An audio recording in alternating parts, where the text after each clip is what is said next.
नमस्कार मित्रांनो, मी आपला मित्र ॲडव्होकेट अंबाजी वैराळ लीगल टिप्स या चॅनलवरती आपल्या सर्वांचं हार्दिक स्वागत करतो।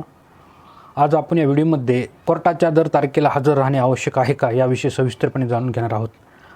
आपण जर या चॅनलवर नवीन असाल किंवा आतापर्यंत आपण या चॅनलला सबस्क्राईब केलं नसेल तर चॅनलला अगोदर सबस्क्राईब करून घ्या, सोबतच बेल आयकॉन प्रेस करायला अजिबात विसरू नका, कारण की या चॅनलवर मिळते नॉलेज कायद्याचं, राहाल कायद्यात तर असाल फायद्यात। तर चला जाणून घेऊया, कोर्टाच्या तारखेला हजर राहणे आवश्यक असतं का। मित्रांनो, केस हे दोन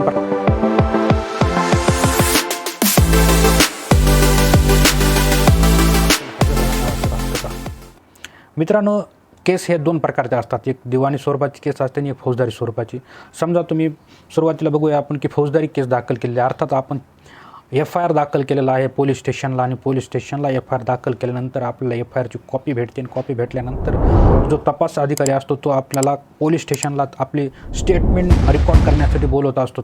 आपले साक्षीदार किंवा आपण त्या ठिकाणी जाऊन आपली स्टेटमेंट रेकॉर्ड करत असतो। रेकॉर्ड केल्यानंतर पोलीस त्या आरोपीला अटक करत असतात। अटक केल्यानंतर त्याला कोर्टापुढे हजर करतात। त्याचा PCR MCR होऊन तो कोर्टामार्फत बेल आउट होतो, आणि बेल आउट झाल्यानंतर पडताळणी होते, आणि आपल्या जॉब जो रेकॉर्ड केलेले असतात ते साक्षीदार हे यांचं पडताळणी करून त्या ठिकाणी पोलीस हे चार्जशीट तयार करत असतात। आणि चार्जशीट तयार करून ते ज्या कोर्टाच्या हद्दीमधील ते पोलीस स्टेशन असेल त्या कोर्टामध्ये त्या प्रकारचं चार्जशीट दाखल करत असतात। आणि चार्जशीट दाखल केल्यानंतर त्या ठिकाणी आरोपी हजर होऊन ते त्यांचा चार्ज फ्रेम होत असतो। चार्ज फ्रेम झाल्यानंतर आपणाला म्हणजेच अर्थात साक्षीदारांना समन्स निघत असते। समन्स निघाल्यानंतर आपणाला रितसर कोर्टामध्ये जाऊन आपला जो स्टेटमेंट रेकॉर्ड केलेला असतं पोलिसांनी त्या स्टेटमेंटला धरून आपल्याला साक्षी द्यावा लागत असतं। मित्रांनो, याचा अर्थ असा होतो की पोलीस स्टेशनमध्ये ज्यावेळेस आपण FIR दाखल केलेला असतो त्या केसमध्ये आपल्याला कोर्टामध्ये हजर राहण्याची किंवा दर तारखेला कोर्टामध्ये हजर राहण्याची कसल्याही प्रकारची आवश्यकता नसते। आपण कोर्टामध्ये जाण्याची आवश्यकता नाही।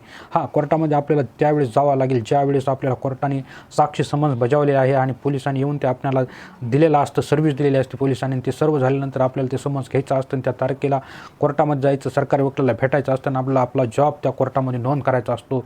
त्यावेळेस आपल्या फौजदारी केसमध्ये हजर व्हायचं असतं। परंतु जर आपण त्या ठिकाणी फौजदारी केसमध्ये आरोपी असाल तर आपल्याला प्रत्येक तारखेला हजर राहणे अत्यंत आवश्यक आहे।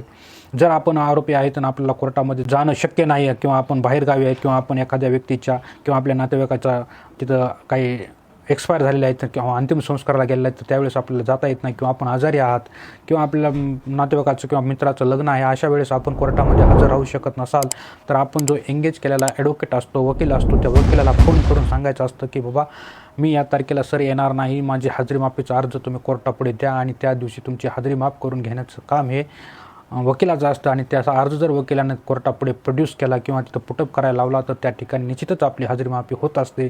त्यामुळे जर आपण आरोपी असाल तर आपल्याला कोर्टामध्ये हजर राहणे अत्यंत आवश्यक आहे।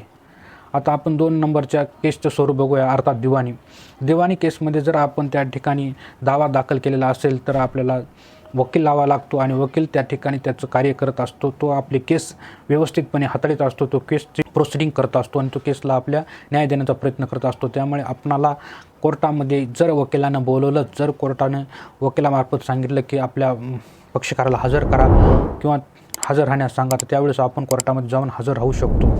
परंतु दिवाणी स्वरूपाच्या केसमध्येही आपणाला दर तारखेला किंवा प्रत्येक तारखेला हजर राहावे असे काहीही नाही आहे मित्रांनो, किंवा तसं कंपल्सरी नसते। जर आपण त्या दिवाणी स्वरूपाच्या दाव्यामध्ये प्रतिवादी असाल तर आपण आपला वकील लावून त्या ठिकाणी आपलं रिटर्न स्टेटमेंट वगैरे असेल किंवा आपलं जे पुरावा डॉक्युमेंटरी पुरावा असेल तो पुरावा आपल्या वकिलामार्फत द्यायचा असतो, आणि तो वकील आपला पुरावा सर्व रेकॉर्डवर म्हणजेच कोर्टामध्ये दाखल करत असतो, आणि त्या ठिकाणी आपली केस ही आपल्या बाजूने स्ट्रॉंग करण्याचा प्रयत्न करत असतो। त्यामुळे आपणालाही न्यायालयामध्ये हजर राहणे गरजेचे नसते। मित्रांनो, हा व्हिडिओ कसा वाटला हे कॉमेंटद्वारे कळवा, लाईक करायला, शेअर करायला अजिबात विसरू नका। पुन्हा भेटूया दुसऱ्या व्हिडिओमध्ये, तोपर्यंत नमस्कार।